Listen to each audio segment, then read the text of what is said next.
Hello, hello, hello. Welcome to the Trio of Positivity podcast. Boys and girls, so happy you're here with us today. What a day! It's a beautiful day. NFL is over. Some other sports are happening. What a day. What a week. Welcome to the NFL is not podcast. over, bro. Yeah, it's Over for the Chicago Bears. It's not over. We still have that. We still have that dream for a few more weeks. No. You heard my brigade member Miller chiming in before I cue him. All good there, all good. But welcome to the show. This is the podcast, as you guys know, where we skim the Chicago sports to bring some positivity into your life. It's been hard to find, especially with the Bears, the way they went out, but we'll talk about that in a minute. I'm your host, Bullpen, joined as always by my fellow Positive Brigade members, hosts of the program, Chris and Miller. Boys, how we doing? Cold. Whoop, whoop, whoop, whoop, whoop. Let's go. Loving it, baby. Loving it. Awesome. Miller bringing the energy today. I love it. Quick social plug. You can find us on Facebook under Trio of Positivity Podcast. I've seen some following grow there. Please keep liking the page.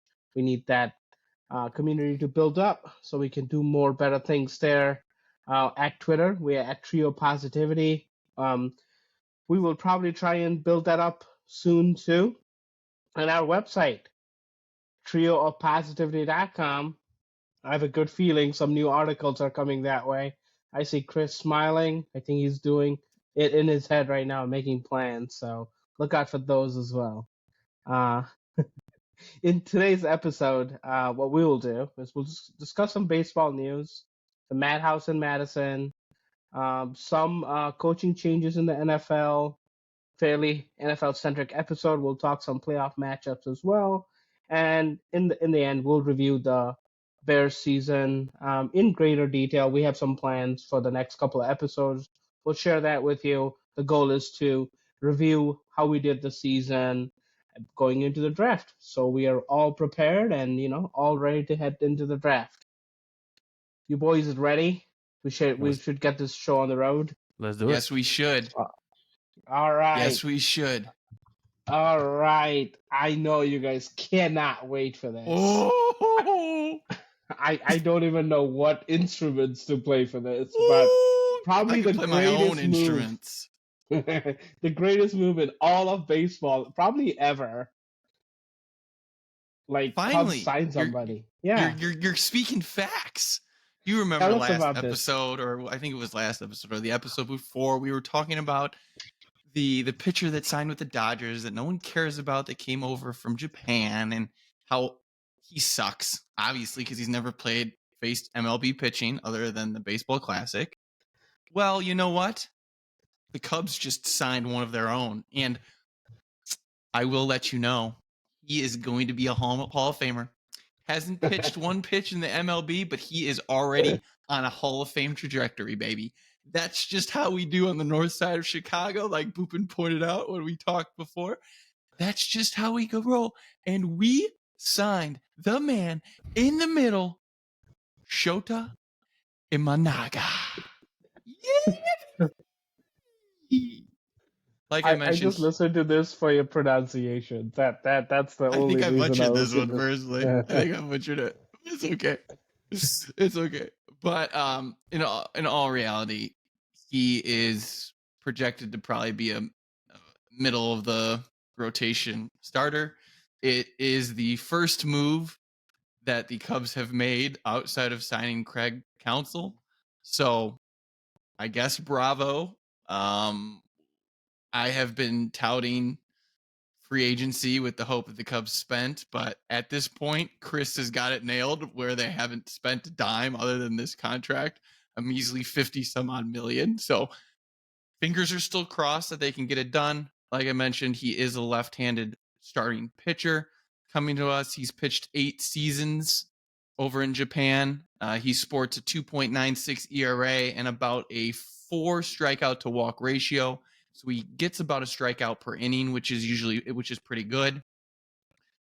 His downfall is his home runs. He gives up a lot of home runs over there. So that's just one thing on the Cubs' new starting pitcher. He was ranked number 42 in available free agent. So this is by no means a big signing per se, but it definitely helps solidify part of the rotation. Hopefully we add another piece. We'll see if that happens. As of now, the rotation is going to be obviously Steele, Tyone, Imanaga, and Hendricks, and then one of our youngins as the fifth starter. So who knows? Chris, what are your thoughts on the move? I need Blue Chew to get a true erection out of this. You know what I mean? Unlike Miller. It's a good signing. It's just, it's sad that we have to say that the biggest signing we've had is Counsell. Like that's the way I look at it. But I will agree with you, and I do have a question for you, Miller. I think now this is a good time that we have to push our rookie pitchers or our AAA starters into that rotation now. Like it's kind of forced. Like Counsell's gonna have to work with a young pitching staff in spring training. Like that fifth spot's gonna have to be competed with the youngins. There's no shot that we try to get like a older veteran to kind of tighten that up, right? There still are some starting pitchers on the market. Realistically. No, I'm saying, like, do you think that we are at the point where we now are that? You have to remember last year, the end of last year, we had a lot of pitchers come up. What's his name had a lot of success at the end of the year after the All-Star break and kind of kept us in it. And we had a few others. So, like, we definitely have a few starting pitchers with MLB experience in our minors that will probably end up taking that fifth spot. I would imagine there are people that talk about, because he is a Japanese pitcher coming over from only previously playing in the Japanese league, he's not used to the grueling schedule that is the MLB. So there's some people hypothesizing that the Cubs may be looking at a 6-man rotation because his innings limit is only about 130, 140. So that's a possibility as well. But we have the young arms that have the not playoff, but the August-September experience from last year. So I don't think we'll sign someone else personally as far as the starting pitching goes. We still need to work on our bullpen. Okay. But Counsell, that I again hate to give you guys props, but I think one thing he always did well is like Milwaukee would always have like some question mark and unknowns, and he would like make those pitchers like really excellent pitchers. Like I think at least that's my assumption outside looking in. I don't know if you guys agree, but I think that's his forte. That's his strength. This is the stats that I have for him, and then I have one other point, and then we can, or two other points, and then we can move on. But since 2019, he's thrown 188 strikeouts. His fastball four seam is around 92, 93, and he has 6 pitches in his repertoire, which I found very interesting. Also, another thing that was reported today is that the man has been living in Chicago for almost 2 weeks, which big props to Jed, because I guess he kind of knew what was happening, and this is kind of a way to guarantee that he doesn't talk to anyone else. I don't think there's anything wrong with that, but I did find that very interesting. And I just want to end on this last note. I really feel that had we kept Stroman, this signing would have been a little bit better. But because we don't have Stroman and we have that empty spot, that's another reason why I'm meh. I mean, doesn't the fact that Stroman hasn't signed lead you to have some indication on him? No, because it's baseball. Like baseball, everyone is always like on this. Everyone thinks that they're on this schedule of when they got to get signed. Like most of the time, we've seen signings like in the first week of spring training, so it's not that big of a deal. I don't know. Well, sometimes in the big clubs, you do see that happen. So only for Boris. I'm not sure if Stroman's Boris client. He might be. Oh, that's a good question. But I don't know. I don't think that matters. Stroman had a fantastic beginning of the year and a horrible end of the year, so it's like, maybe the doesn't injury make it that much better. Maybe the injury was, like the recovery. Yeah, and that stuff injury like was that. huge. Yeah, but injury he's was never huge. pitched like he did at the beginning of the year. So that's fair. And the other thing I was going to say is like after the Otani trade, the dominoes was supposed to fall. Like he was supposed to, because a lot of teams are waiting on him to sign, and that just decided some stuff. But this quietness right now, I think, is quite telling as well. But we'll see. I think next couple of weeks will be pretty big for baseball news, personally. But we'll see. I mean, maybe you guys will trade for Dylan Cease, All right. yeah, you can have. Who did we give up for him? You can have who was it? The guy, the Quintana. You can have Quintana back, even though he's not even on our team. Yeah, we'll give you both of them and take Quintana back. I'm surprised to see him. Did he play for the Orioles? I think he was still pitching last year. Quintana. Well, he's right? definitely still pitching. I thought it was for the Reds, but I could be wrong. Reds, yeah. Like he was somewhere, like surprisingly doing well. But all right, Miller, you're up again. Madhouse and Madison, buddy. What you got for us there? We need the violin. Oh, is that my cue? Yeah, we need the violin. Oh, okay. I can make a fake one. It's sad. As we know, the Chicago Blackhawks. The segment isn't about the Chicago Blackhawks. It's about Connor Bedard. The Chicago And Bedards. unfortunately, this segment may have come to an end for the next 6 to 8 weeks because he broke his jaw in what some consider a dirty hit. But Connor broke his jaw and had surgery on Monday, so he will not be in the lineup. He's going to miss the All-Star game, so he's not going to be the youngest player to play in the All-Star game. So it's very unfortunate news coming out of Blackhawks Central, if you will. But they are 1-3 in the last week. The only positive that we can get out of this is we do have a few players coming back from injury. We currently have 10. We've had 10 injured players so far this year, including Connor. We are getting back Anderson and Radish. They're going to be coming back here shortly. So that'll kind of help boost some of the depth, but it's not looking too good in the Chicago Blackhawks realm.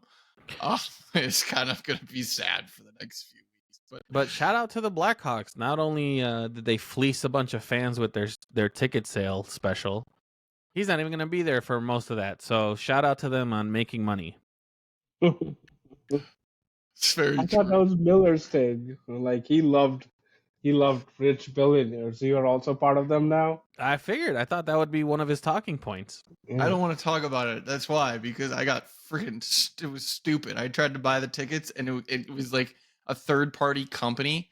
So like it red flagged my credit card. So I got like a text and an email and I wasn't thinking, and it like, because of that delay, I lost the tickets. We don't want to talk about it. Oh wait, now it's probably cheaper, Miller. It's a good thing. No, not. Wait, what game did you pick? 100 level. What game was it? I'm not going to reveal that information. Oh, well, was it February? Yeah, it's February. Yeah. Oh, then you're fine. Because if it's 6 to 8 weeks, he's missing all of February, basically. Well, it depends. The game that we're going to be going to is going to be right after the 6-week mark. Yeah, I don't think he's coming back early. I don't really think so either, but it'll be fun. Hey, it'll be a cheap game. Hopefully you have fun. All right, on the other side of the United Center, we have the Chicago Bulls, and the theme of the Bulls has been upward trajectory, and that has continued, going 2-0 over the last week. They are now the 9th seed in the East, and unfortunately, Miller is wrong. Zach LaVine did come back and play. Stupid. It was kind of it was more of a joke than a statement. But I was kind of hoping he would be traded. But they have won some games with him back and playing. So we'll see. There's still a lot of noise out there. Zach LaVine to the Lakers. I still think it probably happens. When? Who knows? What's the return? Who knows? All I know is it's the Bulls.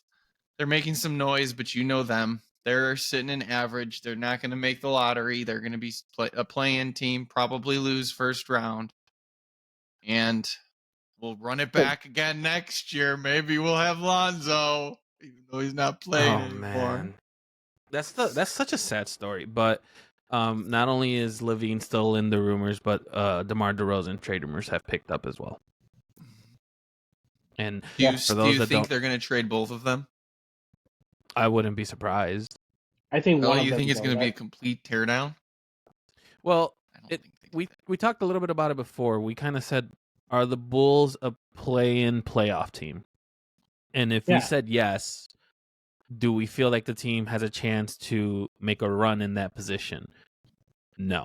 So I think the Bulls are more on the line. They have played okay. Like, even with some key pieces missing, the team's come together. It's not as bad as we thought at the beginning of the season, is my take on it. But again, winning cures a lot of stuff. I mean, we've been witness to that with the Bears. Go. Well, I was just gonna say, it just doesn't surprise me. Their 9th of the trade deadline is less than a month away, February 8th. So it's in a month. Can the Bulls make it within the top 6 or top 7 in the standings? I think if they're in the top 6 or standings, they have to be buyers. But being in this position, like I don't think it's gonna happen. I think the Bulls will sell. So I think one of those two are gone. I don't think both are. But here's the thing with the Bulls. Me too. They're a good story. They have Kobe White, who's played really well. But at the end of the day, when this team goes up against the elite in the East, they're not going to be able to compete. Like, they may be able to win a game against Giannis. They're not going to win 4. They're not going to win 4 out of 7. I can pretty much guarantee that right now. They don't have the superstar power as much as you want to sit here and talk about Zach. He doesn't get it done on a daily basis. He is not a Jimmy Butler. He can't carry a team on his back. He just can't. He's never proven it. I believe he's got one of the worst winning percentages in NBA history. And it's just like, I don't see the executive team for the Bulls blowing it up. And the reason I don't is because they extended Nikolai Vucevic. And you don't do that if you are resetting an organization. They basically did what every fan doesn't like their GM to do, and that's double down on a quote-unquote mistake. He was praised as an all-star coming from Orlando, coming to us. Oh my God, he's going to be the savior. And what has he done? He's done nothing. He's been an average player that we've paid way too much money. I don't think he's made an all-star team since he's been here, and we doubled down on him. And that's why I don't see us blowing it up. I think we're just going to continue to be where we are, and that is a mediocre team that sneaks in the 9th or 10th spot and continuously loses. No, I agree with you, but I don't think they get rid of both of them too. But Bleacher Report, he's the cover photo. Levine is, and he's the second most talked about trade to the Lakers. So I think he gets moved young. Like, and the Lakers, I think LeBron and Anthony Davis are having good years, but the team overall is not there. So I think they need to make some moves on the Lakers side. So the Lakers are always, since LeBron has been there, they've been a second half team. So it's like after the All-Star break is when you kind of see it. And also I think LeBron was injured for most of last year. So we'll kind of see. We'll see what the Lakers do, but it's not like they absolutely need Zach, like it's not like a top item on the wish list to get him over the hump. That's just my opinion. LeBron plays when he wants to play. Just look at the in-season tournament. They play when they want to play. But yeah, I thought they played that game hard though. I mean, they won it. That's what I'm saying. They wanted to win, so they played. Now it's just a regular season. All they need to do is get into the playoffs. So they'll probably end up getting like a 6th seed, and that's what I was going to say. They are like 500 right now. I'm sure they don't want to have a tough matchup first round. They don't want to go against Timberwolves or OKC first round, or Denver maybe. So they will probably want to be like 6th, 5th seed somewhere. Yeah, but the West is all over too. Like even Golden State is less than 500 if I remember seeing correctly. So Golden State is not even like the play-in right now, I think. So it's tough. It's early too, but I think they need some help. He might be a good piece. But no, I think that's more basketball than we have ever talked on this show. Some I'm happy to end that segment here if that works for you boys. That works. All right. NFL is king. Let's bring it back.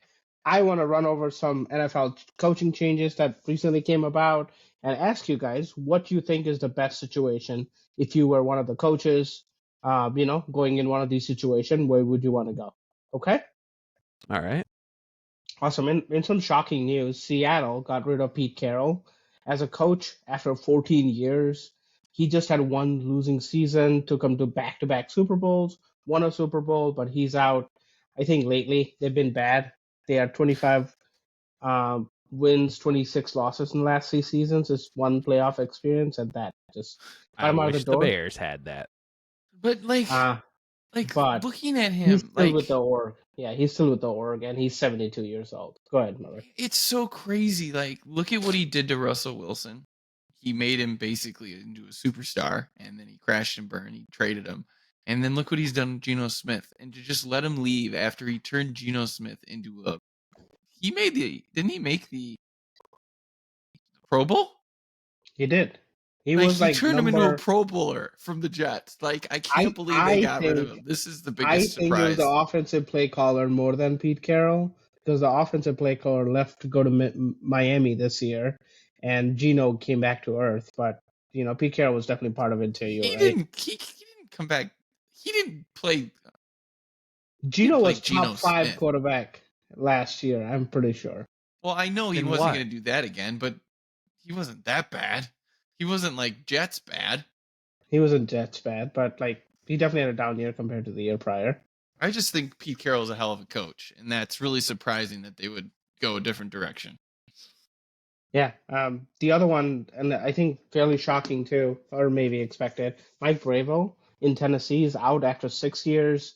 He was the coach of the year, took them to playoffs 3 times, but last couple of seasons haven't been kind to him. Back-to-back losing seasons. They missed the playoffs last couple of years. I saw this, and I think this is probably the bigger reason from what I've heard is the reason they got rid of him. They haven't scored 30 points in a game in the last 2 years. See, they're like a run first, not as explosive offense, and that's what they want to get rid of. That's why they get rid of him. But Mike Vrabel is out in Tennessee.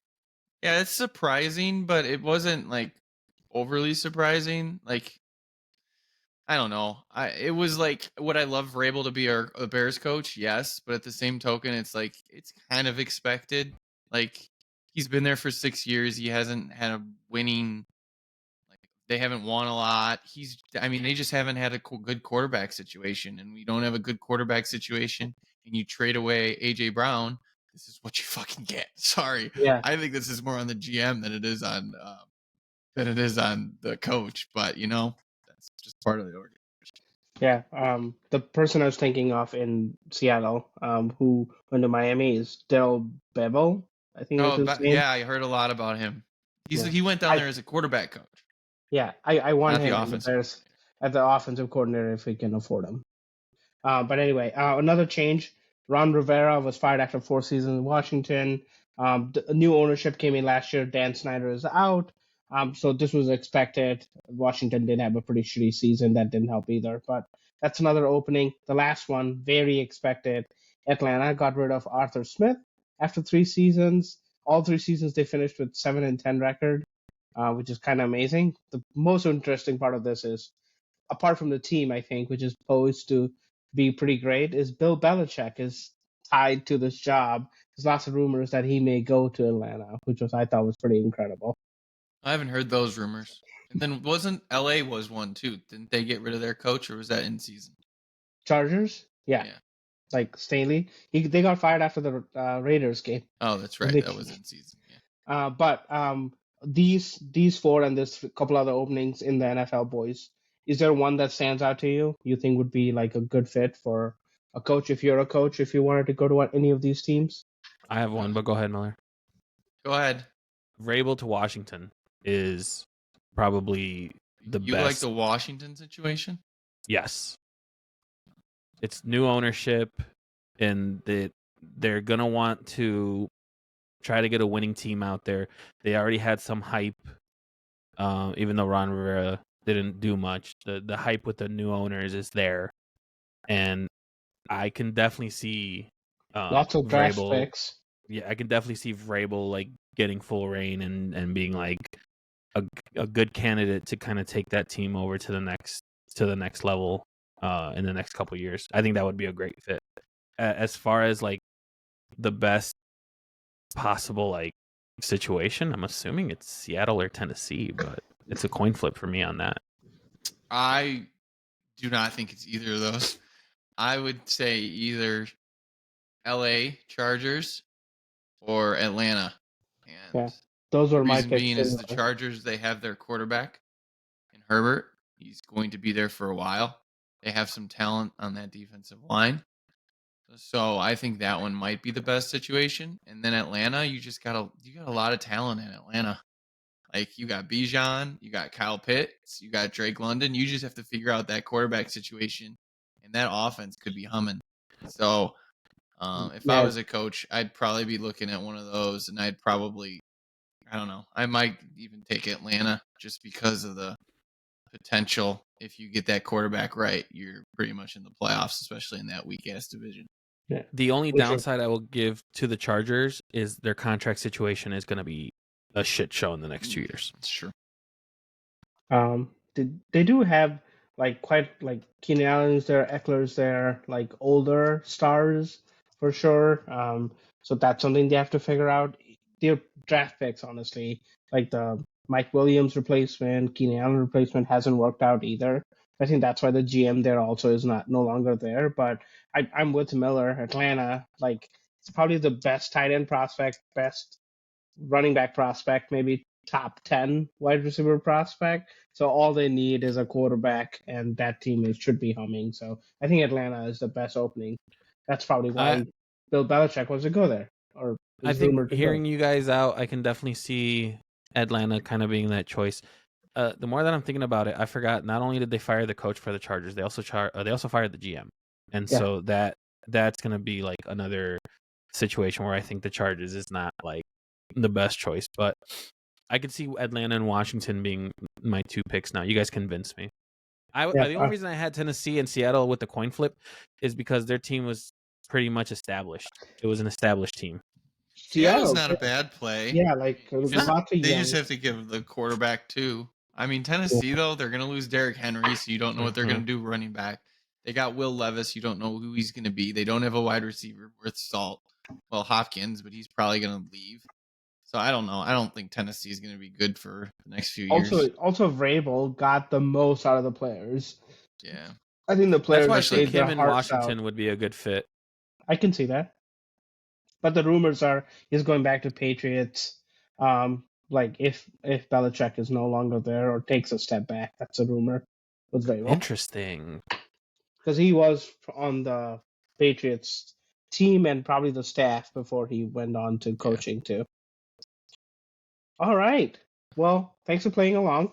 But quick note, Carolina, Chargers, and Raiders all are also looking for a GM too. So there's a bunch of openings out there. There's a couple other teams that fired their defensive coordinator and offensive team. We'll probably cover that in one of the coming episodes. But I want to talk playoffs, boys. You guys ready to talk NFL playoffs? I'm calling it the Revenge Edition. There's like really good storylines. NFL is so good, man. Even when they don't try to make storylines, there's such good storylines in the playoffs. So I just wanted to we probably won't get into a lot of these, but I want to kind of highlight what the matchups are and maybe the big storylines there if you guys are up for it.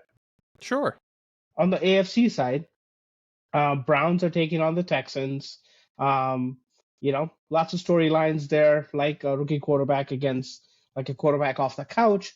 But like revenge I'm talking about is, Browns can now take revenge on the Texans for trading Deshaun Watson to them, Like that's horrible. The revenge edition. That is horrible. But I don't know. It'll be fun to see Stroud. He's a fun player to watch. Flacco has been on fire.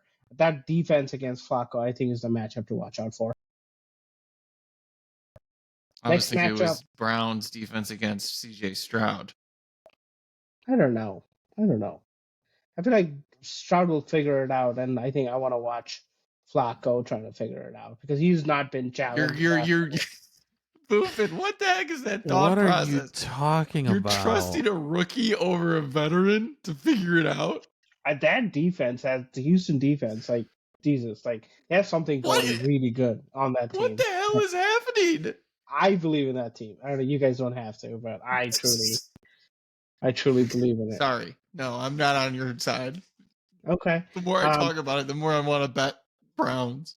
Hey, Chug Bet. I always have a favorite Chug Bet. You take me on. The next matchups is Dolphins at Chiefs. Tyreek Hill finally gets his revenge game at Arrowhead. Last time they played was in Germany. The game is supposed to be like negative degrees or 0 degrees, so that'll be the challenge for Miami. But Dolphins losing to Bills in Week 18 got them to play Chiefs. So I think this will be a very fun matchup to watch as well. What are your thoughts on them wanting to move this game to Indianapolis because of the weather? I did not even hear that. That's not happening, I don't know. right? I don't think it was real. There's just speculation, and fans are like petitioning it or something like that. Who would have made the decision? Would have been the Chiefs, right? Yeah. Probably the away team would have no say in where it would go. Like, it doesn't make sense for the away team to position where to have their away game at. So I'm assuming this would have had to come from Kansas City, maybe like a security thing or a safety thing. Safety thing, yeah. I think it's a safety thing. I saw that somewhere. I don't know. I'm having trouble finding it, so I was probably just on my dark side of Twitter. You know how that works. Typical. But I saw it somewhere where somebody was upset and they talked about moving it to Indy, and I was just like, "What? You play? Come on!" Oh, also the game will only be streamed on Peacock, so people are pissed about that. We said this was going to happen. We said this was going to happen. That with all these streaming services coming into play, like playoff games would be something that would be looked at and suffered. So I'm not surprised. Wasn't there a game earlier in the year too that was only streaming? Yeah. Yeah, I think they've done this already. Well, that and then the NFL Network had a Saturday game too. So it's a lot of premium stuff. No, for sure. I think like the game, some people will care about this game more than the other. Steelers at Bills. We can say it's a revenge matchup for benched backup quarterback Mitch Trubisky. Or we can say both coaches. I read that went to William and Mary, so like college. So like that's the only storyline I found. But Steelers are having a tough time. Looks like T.J. Watt is also going to be out with a bone bruise. So like Bills have a good advantage. I think they're favored by like 10 points at home. So I think this is probably the least storyline. It's Mason Rudolph playing at Buffalo in the playoff game. So that's that matchup there. If Steelers lose, Tomlin's out. Miller agrees with you. I don't think I do. I didn't move my head at all. I don't know. You said it was time for an amicable breakup. Like it's been 18 seasons or so. 16 seasons, I think. If that happens, I'll be even more annoyed with the Bears situation. I don't think so. I wouldn't do it if I was. And like Steelers are like not an organization that make rash moves like that, so I would say no. It's the jobs that are becoming available that is what entices me. Like I would leave. I would leave the Steelers for. Isn't he under contract? He is, but that's all that shit can get worked out. Like, look at Denver; they got the coach they wanted. It worked out. So I mean, anything is possible. Yeah, but they fired the previous coach. Yeah, I don't know what worked out. You were saying Tomlin is going to leave, and I don't think. No, I'm saying if he loses, do you think? Well, he either gets fired or does he leave? He can't leave. He's under contract, is what I'm saying. Oh my god! He would have to trade him or fire him. Because we've never seen in the NFL someone say, "I'm not happy here," and they work something out. Looks it's like possible. Not for coaches. 2024 will be his last season under the current contract too. So next year maybe. So I don't know, but I would say no. The gun to my head right now. Obviously on the AFC side, Ravens are the top seed. I don't want to buy. On the NFC side, the Fudge Packers are at Cowboys. This is Mike McCarthy's revenge game. McCarthy is having a good year with the Cowboys. Previously, the Packers coach.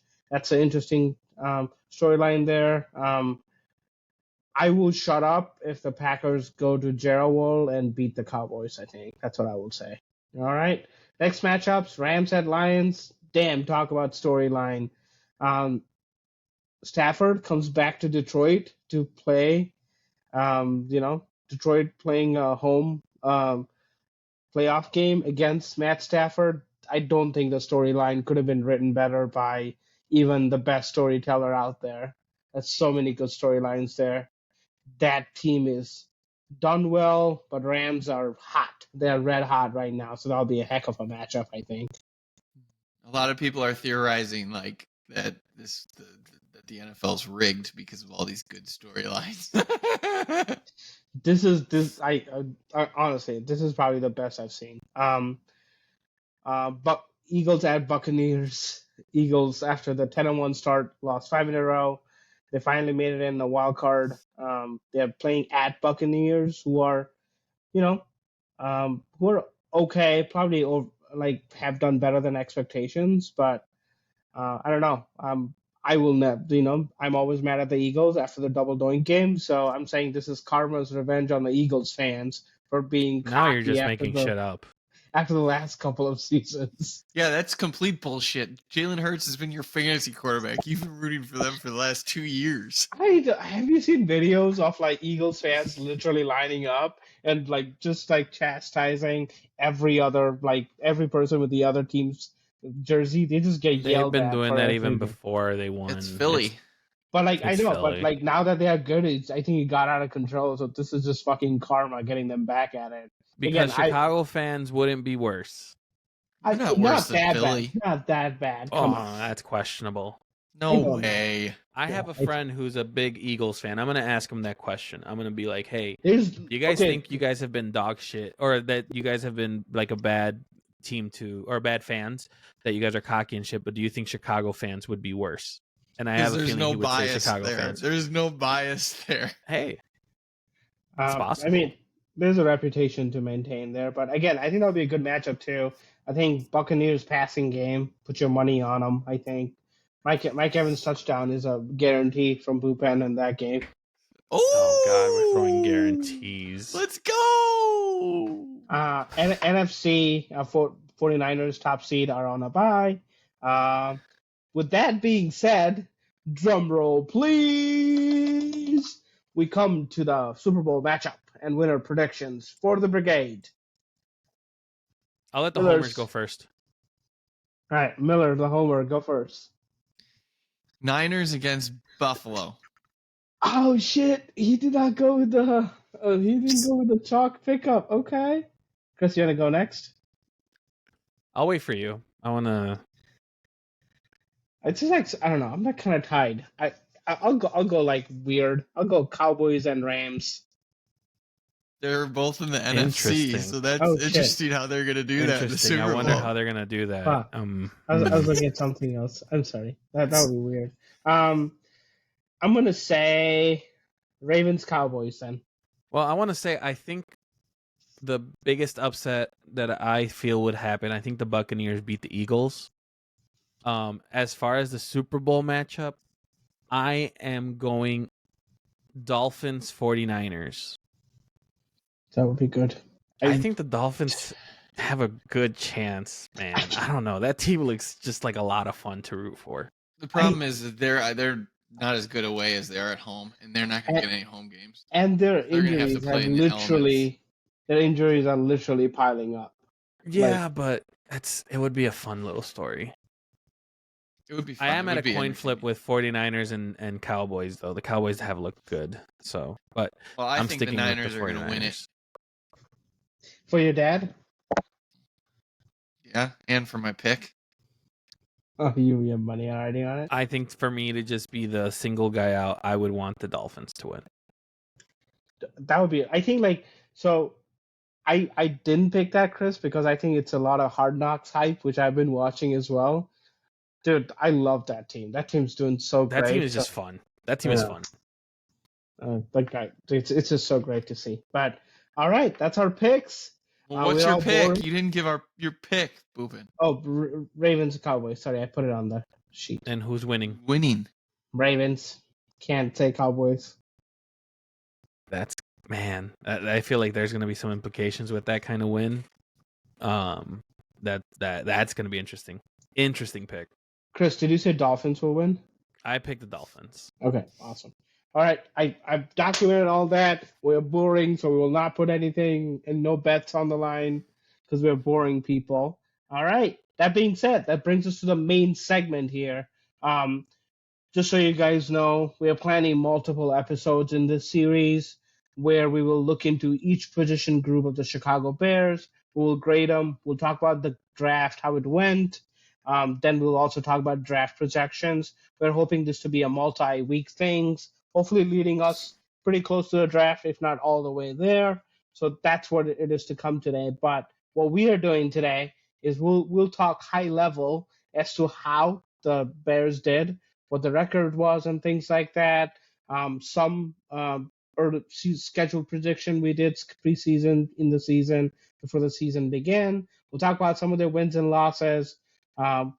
More importantly, we'll talk about the big news that came out today about some of the coaches no longer being here, what that means for the team going forward. But like I said, today is mostly an overview of what we are going to talk about, with more in-depth stuff to come in weeks to come. That being said, let's start it off. Let's see. Miller, do you want to start us off with the high-level review of the Bears? Sure. The Bears ended the year 7-10. Yeah, that's all I got. Awesome. I have a bunch of stuff on here, but I don't really want to get into it. Okay, Chris, anything you want to talk about? Let's jump into the preseason predictions. Chris, you got the data on that? Yeah, I got the info here. So the Bears as a team, they beat their wins were against Washington, the Raiders, Carolina, Minnesota Lions, Arizona, and Atlanta. And their losses were against Green Bay, Tampa Bay, Kansas City, Denver, Vikings, Chargers, New Orleans, the Lions, Cleveland, and Green Bay again. So that makes them 7-10. Who was the best picker, Chris? Well, that's going to go to you, Miller. You correctly predicted 11 games. Boopin predicted 9. You also predicted 9. And I 9. predicted 8. That was in season, though, right? That was like on a weekly basis. That was on a weekly basis. Yeah. From the beginning, we did do a pre-draft, which was way too ahead of what we were thinking. And then we did a post-draft pick.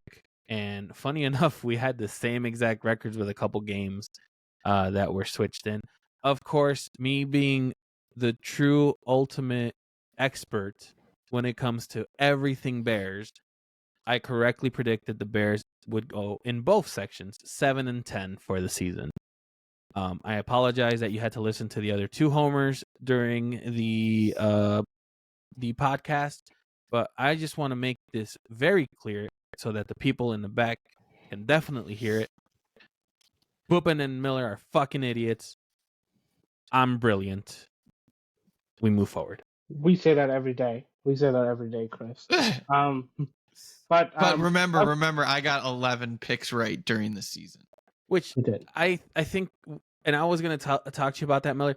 When we were making our picks, it was a struggle. I don't think I've ever struggled on a weekly basis to figure out if the Bears were going to win or lose. Early on, I would have been surprised. I wasn't surprised if the Bears would have gotten 4 or 5 wins for the year. We even talked about that too. So I think wasn't the over Vegas had 6.5, right? So no, seven and a half. 7.5. Ooh, okay. I don't remember. I thought I remember That's 6.5. I was very impressed. You picked 7, we picked 8, so we were right around the margin, We were right whatever it was. Yep. But I do have a couple questions for you guys. Out of all the wins, is there one that stands out to you? That was the most impressive win. Well, I think you got to say Detroit, but I hate saying Detroit because I feel like it's a cop out. But I mean, it's at the end of the day, they're in the playoffs. They're in the playoffs. They were a pretty dominant team, but I just feel like we had their number all season because even when we were in Detroit and we historically blew that game, but then when we came home, we pretty much just slaughtered them. So that's the biggest win, in my opinion. The only playoff team that Eberflus has beaten in his time here, I think. That was just back-to-back divisional win too, right? He had not won in division, I think, before that. That's true too. Yeah. What's up, Chris? Oh, I got to sneeze. Nope, never mind. It didn't come through. I think great podcasting. Yeah, I think probably my favorite game to watch was against the Commanders. Being a nationally televised game. Mm-hmm. Thursday Night Football. I will probably have to kind of stick with that, but also the Raiders game is also pretty memorable for me. Because of Bajent? Bajent, I was gonna say. You are a hater. It's not being a hater. Listen, I've already established everything I needed to establish about Fields, and I think that's something that we're also going to talk about here for a little bit. Not too much, but I think that was a fun game to watch. I think Miller and I are on the same page. I think Lions definitely was the most complete game at home, playoff opponent. But see, you guys are going off of on the field stuff. For me, it was the first win in X amount of games, X amount of days, X amount of year, or whatever it was, and it was a fun game to watch. No one's arguing the Washington pick. I know, but I just feel like you guys should have taken my side on this. No, that was a good play. Well, it was a fun game. My answer was I do like the Falcons. I do like the Lions game too, though. The Lions game was pretty good. The Falcons, we beat them by 20. Yeah, but it's the fucking Falcons. The Falcons. Arthur Smith got fired, right? Isn't it Arthur Smith? No. It's just and another thing I want to say is we won against 2 divisional opponents. The Minnesota game was brutal, but the Lions game was good, and Packers were the only team to sweep us. So I don't know, that stood out to me. But I also realized that we started the season 0-4. I obviously it was painful, and we looked at the schedule, so it looked like it was probably going to happen, but we were hoping against it. Wait, say that again. Say that one more time. Not going to happen. We had a really easy schedule at the beginning. I predicted that we were going to go 1-3, so I was closest. Kansas, we had Green Bay, Tampa Bay, Kansas, and Denver. Kansas City, Denver, Washington. That is a pretty easy start to the season. But all things considering.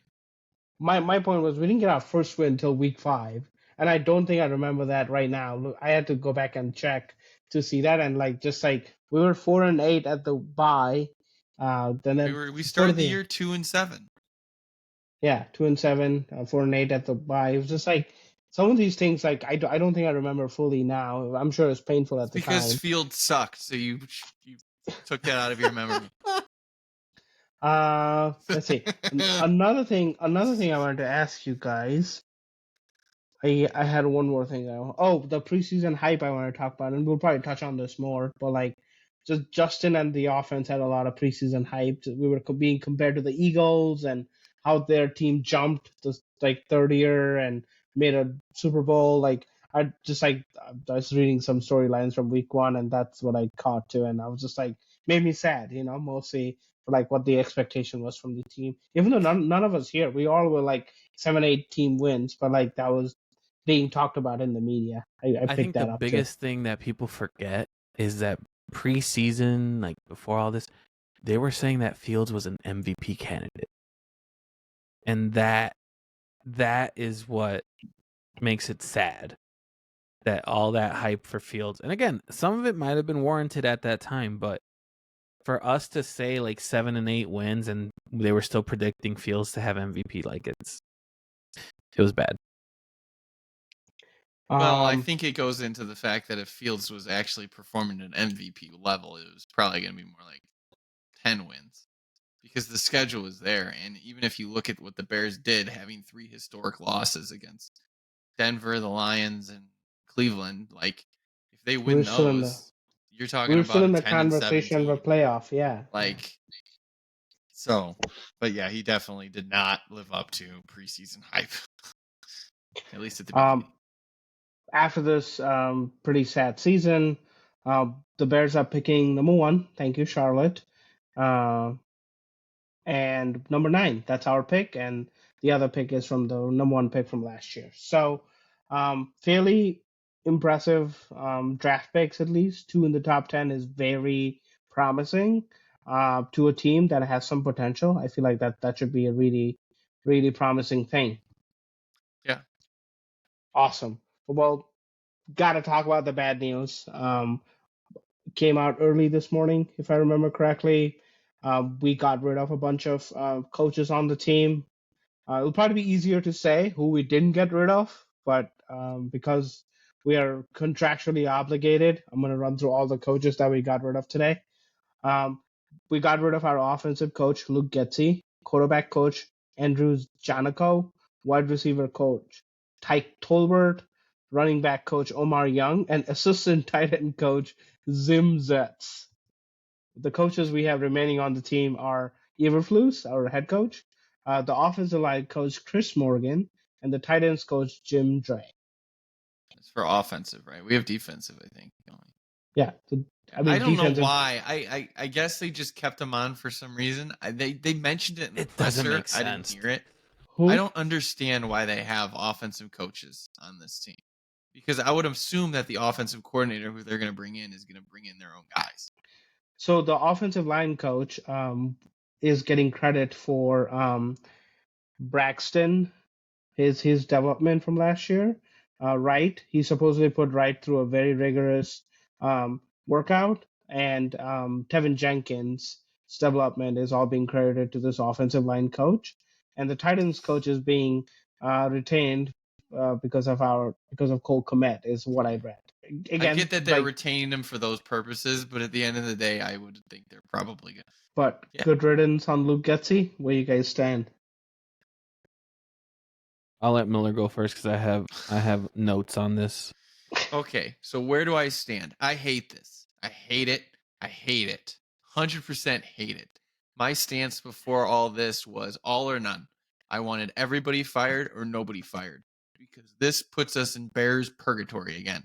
This is a typical Bears move. It's a bullshit move. It's a P-word move. It's just, I think it's just pussy. It's a pussy move. Oh. Thank you. Happy? I just this doesn't take any stones to do. It doesn't take any stones. You're copying the offensive problems on Luke Getzey, and you're not making the coach accountable for anything. When he's had 3 historic losses, and I believe he's 10 and 25 in 2 years. Now, is it all his fault? No. Would I have been okay if they ran this whole situation back? Sure. I just don't think that any of the possible scenarios going forward are good scenarios. And those scenarios being 1, you keep Fields, and 2, you draft Caleb or draft a new quarterback. I think both of those are disastrous.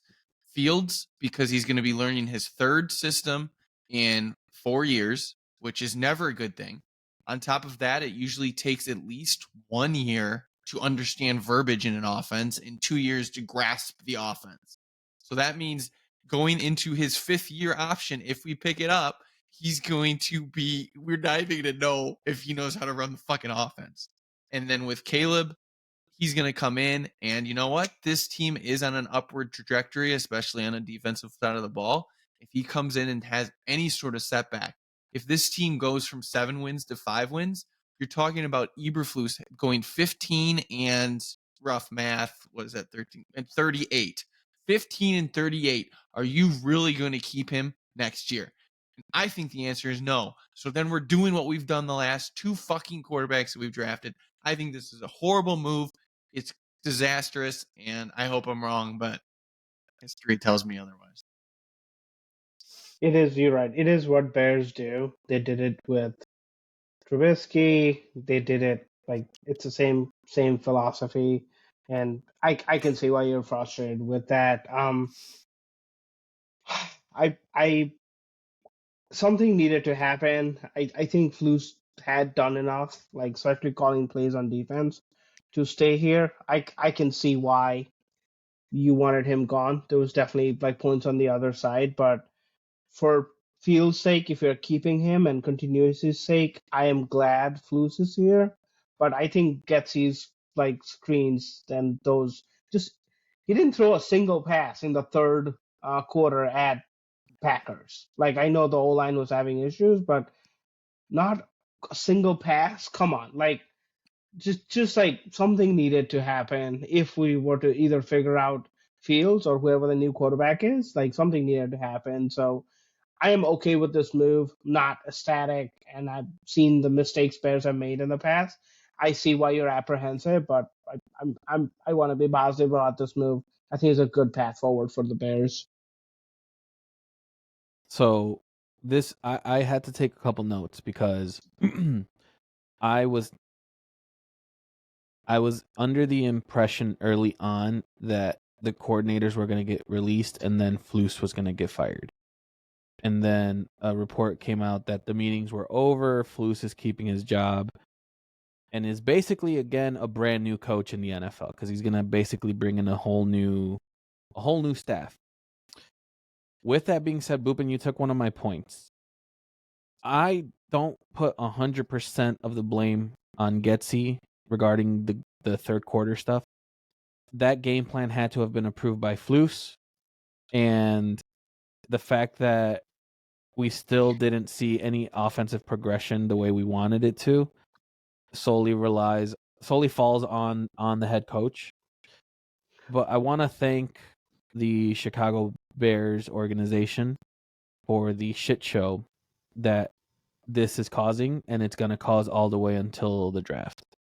I would have preferred that everyone was fired, you trade Fields, or you trade your pick, try to get more, because I think they only have like 5 or 6 picks in the draft. They don't really have a lot, so you could use Bears? that first pick. No, the Bears have a lot. Bears have a good I thought it was picks. 5 or 6. We have the only round they don't round. have is second. We probably have multiple picks in first and second too. Not second. We don't have second, I don't believe, because we traded our second round pick. If one of you guys can confirm it, because I'm seeing something that tells me otherwise, but if one of you guys can confirm it, I could have sworn it was only 5 or 6. But with that being said, I was not happy. I would have preferred everyone to leave. I did kind of get with Miller and kind of in that all in or nothing with Getsy, but it is what it is. I think the Bears are just going to be a shit show. And it sucks because I know Getsy sucks. He's not good. I just don't know if Justin can learn another system in a good amount of time. And he's running. He has 2 years left. He has 2 years left before we have to pay him $40 million. Doesn't matter how he plays, he's making at least $40 million. Daniel fucking Jones got paid $40 million, so he's going to be getting $40 million at least.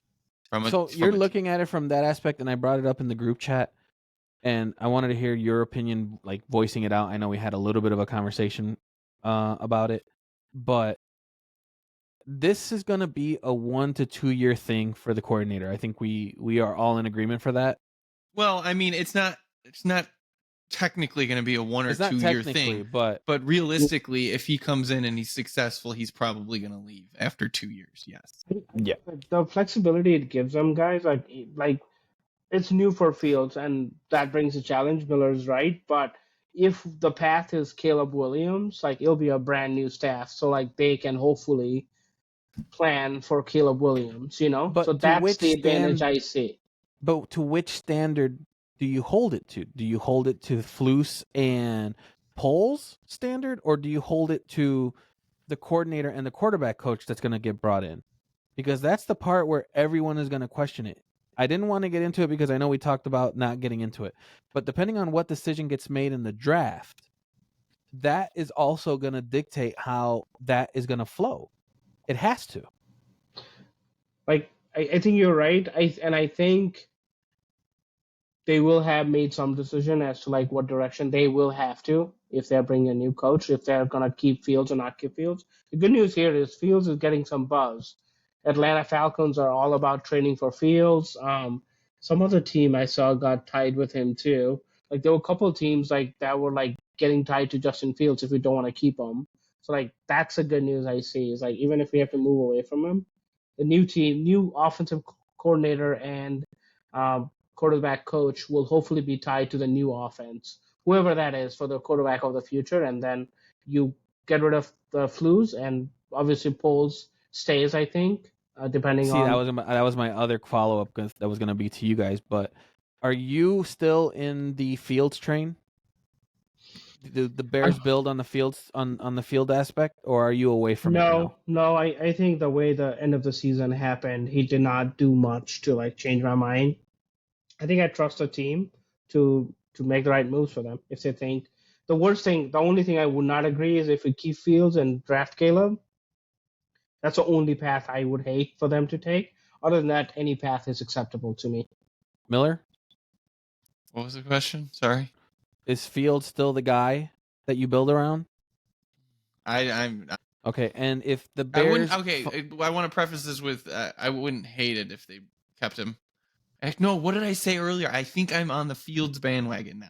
You said you're on the Fields bandwagon, but given all of this stuff with the coaching, like, did it further your belief into Fields, or because of the coaching carousel that we're going to be in the next 2 years? Because it's going to be the next 2 years, whether people like it or not. So my theory was, I think what I said, I don't know if I said it, but I am with Fields. I want Fields to be here for 2 years so this shit can crash and burn.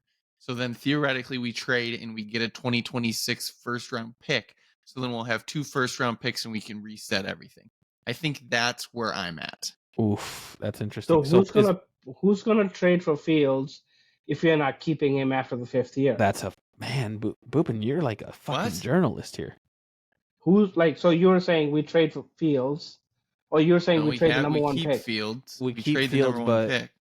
We trade he's saying we trade the one, but after 2 years, if we don't see progression with Fields, we trade Fields for a first rounder. Apparently. Well, no, I'm saying we say bye and we'll be done with him. Oh, okay. Is Poles gone if we get into a shit show like that? Yes. No. I agree. Maybe. Wait. Oh, I was thinking Eberflus. I don't know. This is one of our upcoming episodes. We'll look into the draft picks, see if they. I'm not even looking at draft picks. I'm just looking at the general census of assuming Poles is fired next season. Assuming that's the only way I'm going to look at it. The Flus. I call him Flus. You said Poles. Oh, I'm sorry. Flus is fired next season, right? Mm-hmm. And Miller, count me down because I always get the contract years confused. Okay, it would be Fields' 4th year, right? So this is his 4th year. I understand the scenario, but theoretically, if Flus is getting fired next year, then Fields isn't our quarterback next year. After next year, is Poles gone next year, or do you give him a chance with? Okay, I think he's gone. Okay, hang on. Why Poles? Like, did he make a mistake in the coaching? What are you holding against him right now? You can hold this scenario here against him. Yes, hands down. But I think 1 year, with what he's done so far, I think 1 year is he's hit on every move. Every move. He hasn't hit on every that's questionable. But 2 years, if this is still if this really does crash and burn, you can theorize. I don't think he will be, though, because I think he has established such a good foundation that even if this doesn't work after the 2 years, they'll probably give everybody the 2 year, and then he'll have another shot to draft a new quarterback, hire a new head coach. I get you. My prediction is going to be this. I think because I think we're all in agreement here. If Fields is staying and Flus is staying, it is playoffs or bust for the Bears next season. 100%. Are we all in agreement? Yes. Yeah. Yes. If they don't make the playoffs, Flus is gone. Also, if Harbaugh doesn't commit to the NFL, he's not gonna. If he's not coming out this year, he's not coming out. I think Michigan offered him a 10-year, $125 million contract. If he's not coming out this year, or he's coming out. Interesting. Okay, that was going to be my way of saying, like, that's how I think Poles keeps his job. He brings in Harbaugh the following year after Flus is gone. Harbaugh's Chargers are favorite to land him if he comes out supposedly. I don't know if that's a good fit though. Offensive system, he did magic with Kaepernick and Alex Smith. I guess I don't know. He's not an offensive guy. He's a defensive guy. He's a defensive guy. Didn't he have He's made Kaepernick? Right decisions. Like that's the one thing I hated about polls, man. Is like we can look at all the coaches that are out there that are defensive. Eberflus. Fuck. I'm already thinking Flus is gone. I'm sorry. Flus and Poles. Get it right. Yeah, my bad. They're both their dicks are intertwined together at this point. But the way that I'm seeing it is I'm disappointed because there's other defensive coaches that are out there that make great decisions on the offensive side and don't do shit. The only thing they will do though is they'll be like, "Hey, you need to run or you need to pass. I want to see a pass or something." I don't think you. What are you talking? I don't think that's true. For a game you were plan? talking about that earlier. I don't think Eberflus had any say in what happens with Lucchesi. Yeah, he might have had a little, but he didn't have much. He was in charge of the entire defense as well as being a head coach. This is what I was going to say. You're telling me that a defensive coach who would go out and look at offenses and try to play against them would not have a say on how his team looks and what they should do? They have a say, but they're not going to be coaching. They're not going to be putting their 2 cents in the game. The way the game works, too busy. The first 15 plays or so of the game, they map it out. And they usually call those plays. And after that, there's a set of plays. So first down, second down, red zone, that's what they call. Fourth down plays, they have a set of plays. And yes, the head coach is involved in designing those or making sure calling the one, putting those in the sheet, which has the best sense of success. But it's on the offensive coordinator or the quarterback coach, I don't know what, to call those. I disagree 100%. If I'm seeing that my offense is shit, I will go to the fucking coordinator and be like, "Hey, pass the ball more," or "Hey, run the ball more." You don't do that in game. I get what you're saying, but that's not done in game.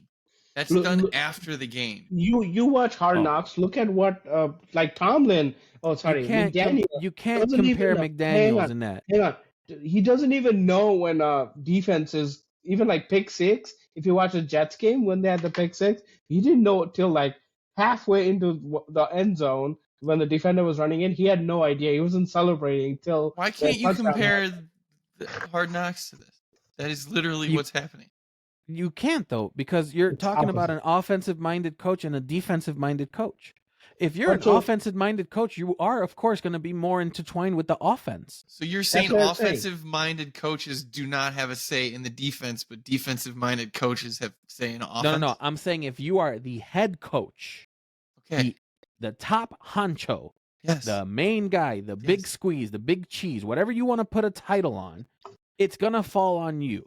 Yes. You have to be able to fall on your own sword if you're going to make certain decisions. They have no knowledge of the system. Do you blame Flus for the third quarter against the Packers, Boopin? No. That is dog shit. It's not Flus's decision. It's Getsy, the one. He's the one that's calling the plays. So Vic Fangio is the defensive coach in Miami, and I can say confidently that McDaniel, once he's a veteran coach, where McDaniel probably doesn't even know what plays are being called. You might be right, but you know what I bet you happens? Be like, "Hey, shh," because they have the little walkie-talkies. We're like, "Hey, old man Fangio, yeah, what's up, McDaniel? Hey, you should consider blitzing here." I guarantee you that doesn't happen. I guarantee you it doesn't. Or McDaniels could be like, "Hey, it looks like they're setting up a lot of this kind of offense, which I've seen or I've ran. You may want to do this in game, dude." Okay, two things. I think you're wrong. NFL offenses coaching trees are like LLC now. It's run like someone runs offense, someone runs defense. The head coach is like the CEO. He knows what's happening, but he's not making day-to-day decisions. That's how NFL, at least the good ones, are run now. I think there is a point to Chris's thought process, but with Miami and how in-depth that offensive-minded head coach is on the offense doesn't apply with Fangio. And with the Bears, the fact that we don't have a defensive coordinator and our head coach was the defensive coordinator, I don't think it applies. But there could be other situations that you could see something like that.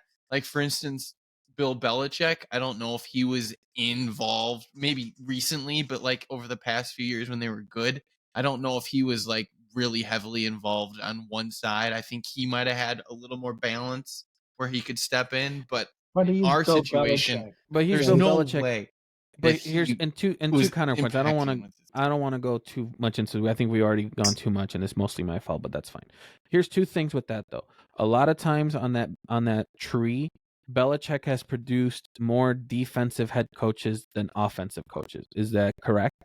I think they've all sucked, so I don't think it's really they've all sucked, but that's not the only offensive is McDaniel, Josh McDaniel. And one more. I think there was one more, but everyone else has been defensive minded, and that's because he allows that, like kind of you're saying, like the CEO aspect, right? But there have been times where big old Bill Belichick will pounce his fat ass over to the defensive side and make complaints, or will ask to have changes made. The second argument that I will make, Andy Reid and Mr. Old Chicago Bear Nagy. Andy's calling the plays. Are we all in agreement of this? Yes. No. See, you both are saying opposite answers. But there is an offensive coordinator and the head coach, and the head coach is calling plays. That's the only thing that I will ever say about a coach's decision. In that aspect, I will give Andy Reid every chance, every possibility, because right now, if the Chiefs are out, Reid's probably not going to get most of the blame. It's going to be Nagy because he has the offensive coordinator title. So if I was Andy Reid and I was like, you know what, I'm going to let this guy run my offense, I'm not going to say stuff or whatever, and he publicly says that. I think Andy Reid runs the offense because he has the play sheet. I am agreement. Yes, and I am in agreement with you. So that's why there's a difference. Oh, my hair's all over the place. There's a difference in how that is being managed. That's what I'm trying to say. I believe that the approach that Flus should have been more of a Bill Belichick, kind of like how you said. He couldn't, though, because he doesn't have a defensive coordinator. It's his choice. It was his choice to not hire one. The two examples you brought up, buddy. That's fair, but it's hard to hire one mid-season. Belichick and freaking like two of the more successful coaches is the ones you named, and that's not the. I could keep going. Norm. That's not the norm, right? It's more. Tomlin's a defensive coach, and he's gone through offensive coordinators multiple years, and they all get fired. And they get fired. No, they move on. They get jobs. That's what I'm trying to tell you. That's the part that no one understands. I don't know of any Pittsburgh guys that went on to get jobs. There was a couple, but they got fired. But that's beside the point. I don't care what they did after the fact. I'm just saying for the team itself. Talking about coaching tree, I don't even think Tomlin has another coach underneath him who went on to be a coach somewhere else. Cardinals. I mean, the bottom line is some head coaches do act as CEOs, and other head coaches are in it. For the Bears, I think Eberflus is in the defensive side. He's not concerning himself with the offense. That's my opinion. Okay. Who knows? Wrap it up. Last point, because I'm the host. Last point. We will table this for future, but like a lot of conversations I heard today as the trends in the NFL, and then all this defensive-minded coach who like either let someone else call the offensive plays are not doing as hot compared to some of the other ones. The offensive-minded head coaches are doing better. So just a conversation for one of the off-season episodes would be like, is one better than the other in today's NFL? Okay. So is this like a tease or is that a question? Yeah, that wasn't even a point. That was just you. No, I don't want to talk about it because we'll go another 20 minutes, and I don't want our listeners to go through that. It's a tease for a future episode. Oh God. That's a good thing. All right. We talked about coaches being retained already. So expect more of this in the offseason. We'll dive deeper, hopefully, into wide receivers and running backs and offensive line and defensive line, and even break those down possibly to look at individual positions, draft needs, what we will draft and stuff like that in coming episodes. But thank you for joining us, boys. Before we leave, should we give a Bears positivity score for the season? I feel like owe it to the fans.